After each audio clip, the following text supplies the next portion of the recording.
Hello guys. Hello. This is for Pisces. Pisces, ano bang messages ang kailangan mong marinig? Okay, please comment down below if you resonated. Kumusta kayo dyan? Okay, sino-sino ba to na mga individual na kailangan mong bantayan? Okay, tingnan natin. Baka may stalker ka na.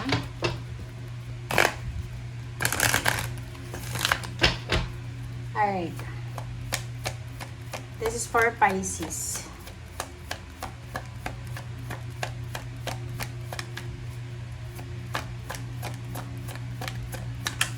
Okay. Number 5, mature man. Wow. Okay, Pisces. Babae na Pisces to. Please comment down below if you resonated. It's either you're married, in a relationship, single. Ang nakikita ko sa'yo dito, na isang lalaki, pwedeng ibang lahi siya, or pwedeng Pinoy din siya, pero nakatira siya outside the Philippines. Ang taong yan, ay posibleng siya yung magiging, kumbaga, sagot sa mga worries mo. Hindi sa pagiging materialistic ha, pero ang taong ito, ang lalaking ito, medyo may edad na siya. Kumbaga sabihin na natin na, ano siya anong tawag doon? May edad na siya so maybe senior citizen na, 60 above or 50 plus, kasi 5 to And pwedeng abogado, teacher, retired na attorney, engineer, doctor. Basta ano to, financially stable and secured yung taong yan. So, nakikita ko siya dito, pwedeng siya yung destiny mo.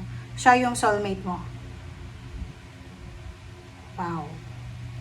Please comment down below if you are Pisces na parang ano, nakakaramdam ka na 7 message. Pwedeng makatanggap ka talaga ng message from someone. Okay, so dito sa barahang to, sinasabi ng barahan na yon sa mga social media accounts mo, pwedeng anonymous yan. Basta may mga tao na interesado sa'yo. Okay? May mga edad na sila. Babae ka man or lalaki. It's either makatanggap ka ng ng friend request, or magme-message, mag-wink-wink lang sa'yo, or whatever man na mensahe yan. Alright. Love letter yan eh. Tingnan mo, may heart dito. Diba? So, possible na makatanggap ka ng chat, call, or friend request. Or follow. Magpa-follow yan sa'yo.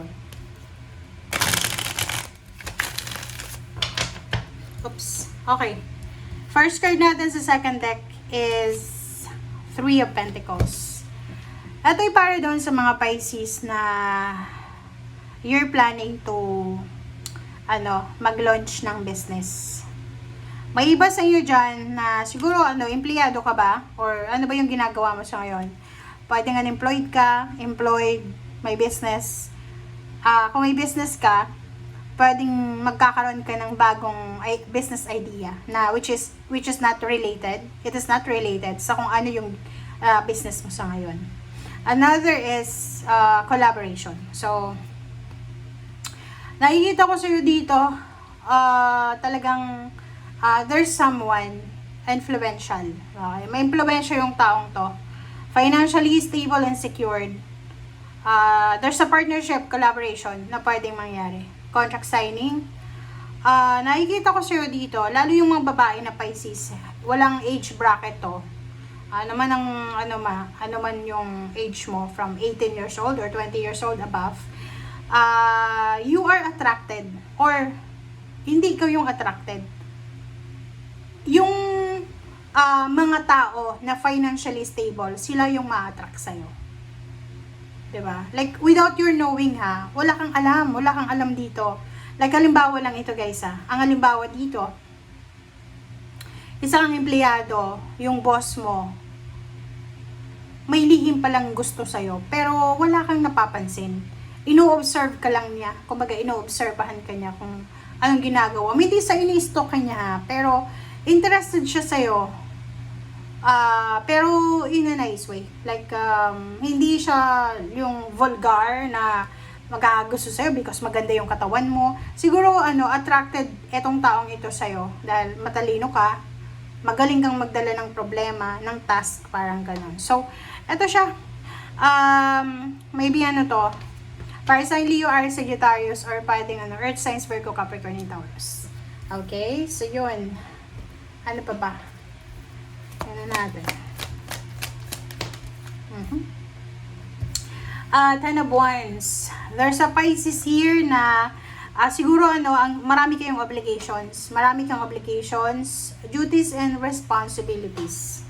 Parang sinasabi ng bara sa'yo dito na marami kang ginagawa, multitasking. Pwedeng nagnenegosyo, may part-time, may full-time, nag-aalaga ng pamilya, parang ganun. So, posibleng makaramdam ka ng pagod. Okay? Physical exhaustion. So, yung physical body mo, pwedeng masakit yung likod, okay? Yung paa, yung kamay, yung braso, parang ganun. So, as much as possible, kailangan mo magpahinga. Okay? Kasi sobrang bigat to eh. Okay? Marami kang obligations din. Like, halimbawa sa financial, marami kang sinusuportahan. It's either your breadwinner, or hindi ko alam kung bakit. Pagod na pagod ka. Okay? Nine of Swords, diba? Ang sabi ng bara sa'yo dito, yun, iwasan mo, Pisces, yung pag-shoulder ng mga obligations ng mga tao na hindi naman related sa'yo. Kasi alam mo ba, yung sufferings ng family mo, like for example, ikaw, anak, may mga kapatid ka, ikaw maganda yung buhay mo eh. Yung mga kapatid mo, tinulungan mo na sila. Pero kahit anong tulong yung ginagawa mo sa kanila, walang nangyayari na improvement. Maybe this is not your karma. Kasi ganyan tayo eh. Kanya-kanya tayo ng karma na dapat i-deal. Pag tinulungan mo sila sa kanilang pangangailangan, one time, first time, second time, third time, tas wala pa rin improvement, ibig sabihin, hindi na yun para sa'yo na kailangan mong i-shoulder. Okay? So, iwasan natin yung pagpupuyat. Okay? Pisces, iwasan mo yung pagpupuyat. Nakikita ko sa'yo dito, merong mga Pisces na hindi natutulog sa gabi. Pwedeng hindi ka natutulog sa gabi because of weather or maybe because of marami kang mga obligations, pwedeng nagtatrabaho ka sa gabi. Yung iba dyan sa inyo, hindi makatulog kasi marami kang iniisip. Ang dami yung mga iniisip. Okay, ano pa ba? Okay, Pisces, Eight of Cups. Wow! This is withdrawal. Pisces. Pakicomment sa comment section. I feel something here. Nung lumabas yung Eight of Cups dito, parang hindi ko alam, ba't ganon? Ang naramdaman ko dito is parang alam mo yung bigla akong nawalan ng, yung pakiramdam ko, parang nawalan ng, tawag dito, parang freedom yung naramdaman. Parang gano'n, nakahinga ng malalim, okay? So this one, the Eight of Cups, okay? Sinasabi ng bara sa'yo dito na this is future plans. Okay? Meron dito na Pisces. This one's related sa 1, 2, 3. Okay? 3 cards yan. Ang 3 cards na yan, this is your plans. Or, this is your emotion. Parang sinasabi ng bara sa'yo na may mga tao na, like, pag tinignan ka nila, makikita nila na masaya ka. Masaya ka, nakangiti, tumatawa, but hindi nila alam kung ano yung pinagdadaanan mo inside. Okay? So, sa barahan to, sinasabi ng bara sa'yo na, yun na nga, Ten of Wands, Nine of Swords, kung ano man yan, ng mga obligations, duties and responsibilities na alam mo na hindi para sa'yo. Like, family obligations. Like, mga apo, pamangkin, kapatid, hindi mo na yun obligations eh. So, sinasabi ng baraha sa'yo dito na kailangan mo nang umalis. Okay? Kung pagod ka na eh, kasi etong 10 of Wands and 9 of Swords, tapos 8 of Cups, sinasabi ng baraha na pagod ka na eh. Pagod ka na, kailangan mo nang i-give up yan. Kailangan mo nang umalis. Okay?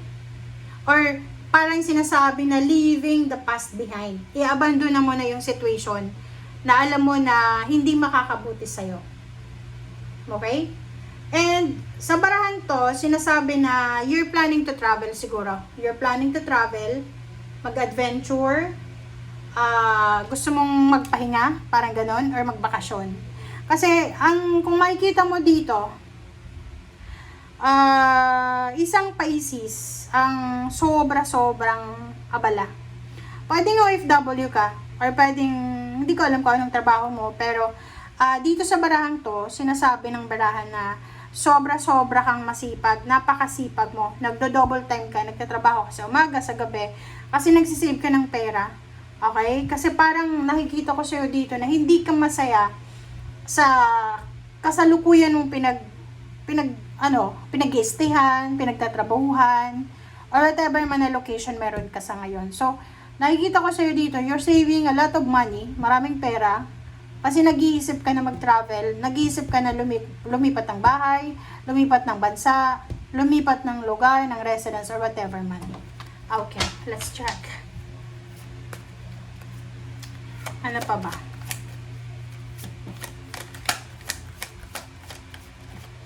Wait lang guys. Wait lang guys ha. Naloba tayo.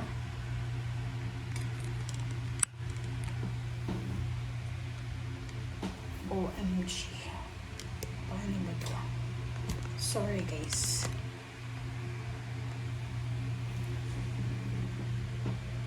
Okay. Okay na yan. Okay, Pisces. Pasensya na palaging nalolobat ako. Oh, Wheel of Fortune. This is Major Arcana. So, ang nakikita ko sa inyo dito, paki-comment sa comment section. Kasi, ito yung pakiramdam ko eh. Parang bigla akong kinutuban. Dito sa baraha mo nito, na Wheel of Fortune, resonated siya dito sa lahat, 1, 2, 3, 4. Parang sinasabi ng baraha sa'yo, na kung ano man yun na plano mo sa buhay, kung ano man yun na gusto mong mangyari sa buhay mo, ipagpatuloy mo yan. Okay? Kasi eto, ang sinasabi ng baraha sa'yo na kung normal yun eh, pag napapagod yung isang tao, it's either yung iba, give up na lang, huwag nang isusuko na lang lahat. Pero sa'yo iba eh. Nakikita ko sa'yo dito pagod ka, napapagod ka sa situation mo, sa obligations mo, sa duties and responsibilities, sa mga pinapasan mo. Ang dami mong pinapasan guys. Napakarami mong pinapasan. Hindi ka makatulog sa sobrang problema. And dito sa barahan to, kung ano man ang pinaplano mo na pagbabago or transformation, sinasabi ng baraha sa'yo na ituloy mo yan kasi dyan mo makukuha yung swerte. Okay? May opportunity na magbabago sa buhay mo once na nakaalis ka na dyan. Okay? So parang ano siya, new cycle na magsisimula sa buhay mo. Kasi ato, na Wheel of Fortune, this is a new beginnings eh. Diba? Okay? It's either kung saan ka man papunta, posibleng doon mo makukuha or doon ka magtatagumpay. Doon mo mahanap yung kumbaga tagumpay na minimithi mo or pinagpipray mo. Okay? So let's check more. Okay, Pisces. Wow, reverse. Reverse na 9 of Cups. Hindi ka talaga masaya. Tingnan mo, reverse siya. So, nakikita ko sa'yo dito, sa kasalukuyan, like, halimbawa sa ngayon, sa halimbawa lang sa ngayon, habang nanonood ka, siguro hindi ka masaya. Yun yung rason kung bakit hindi ka masaya, or parang hindi ka makatulog sa gabi. It's because there's pain and heartache sa puso mo. Hindi ka masaya eh. Feeling helpless, hopeless. Feeling, nakikita ko pwedeng may depression ka, may anxiety ka, or whatever man itong emotional or psychological na issue na pinagdadaanan mo sa ngayon. Hindi ka kontento eh. Parang pakiramdam mo, kahit anong gawin mo, wala pa rin nangyayari. Okay? Ano pa ba? Pisces. Oh, next. Pisces, Knight of Swords. Nakakaloka ka. You need to be careful, Be careful sa mga decision making. Be careful sa mga ginagawa mo everyday. Kasi yung Knight of Swords na yan, posibleng, mga bad decision. Pwedeng mabilis na decision, impulsive, parang ganon. Okay? Be careful din kasi possible ka na magkaroon ng conflict or pag-aaway. Pwedeng you will experience mga misunderstanding, ganyan. And sinasabi ng bara sa'yo dito na huwag tayong magpadalos-dalos sa kung ano man na naiisip natin. Okay? Halimbawa, kasi itong Knight of Swords na to, this is parang pero this is for the cheater. Loss, parang ganon. So, siguro yun yung rason. Pwedeng yung iba sa inyo dyan, hindi kayo masaya. Kasi pwedeng may mga third party yung asawa nyo, yung boyfriend mo, girlfriend, or ano pa man. Or medyo hindi trustworthy yung person na kasama mo.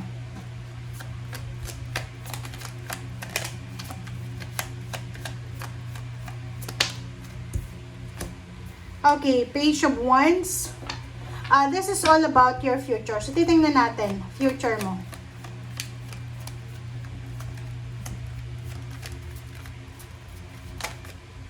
Okay, future. Page of Pentacles. Ano pa ba? So, sabi ng bara sa'yo dito, Pisces, na kung napapagod ka na sa relationships mo, sa obligations mo, emotions, or whatever man, or napapagod ka na sa panluloko, pwedeng naluloko ka, may third party yung asawa mo, yung person mo, or sa pamilya, pinagtutulungan ka, niloloko ka, pinagtutulungan ka ng pamilya mo, mga kapatid mo, or paano pa man. Sabi ng bara sa'yo dito, Page of Wands, mag-focus ka na lang sa trabaho mo. Mag-focus ka sa pera mo, sa pagkakaperahan. Kasi isipin mo to, yung energy ng barahang to is puro lang ikaw. Puro lang give sa lahat. Mapaasawa, anak, pamilya. Ganun yung ginagawa mo. Parang isinilang ka lang dito sa mundo para magtrabaho, para ibigay yung mga pangangailangan ng mga tao sa paligid mo. Which is, kung makikita mo dito, ikaw yung pinaka nakakaawang nilalang sa lahat ng zodiac sign. Okay? Emotionally, ikaw yung palaging naabuso. Financially, ganun din. Psychologically, lahat, emotionally, nakikita ko sa'yo dito. So, yung Page of Wands na to, sinasabi ng barahan na instead na mag-focus ka sa mga emotional problems na yan, issue, mag-focus ka na lang sa kung ano yung pwede mong pagkapirahan, and focus ka para sa future mo. Kasi sa future, sobrang magiging successful ka kung ibibigay mo yung 101% po na focus. And at the same time, in the near future guys, sa mga susunod na taon, mag-iingat ka sa mga magnanakaw, mag-iingat ka sa mga taong kukunin yung loob mo tapos lolokohin ka, lalo na sa usaping salapi. Okay? So yun guys, ang sinasabi ng baraha. Maraming salamat sa panonood and see you again. Bye!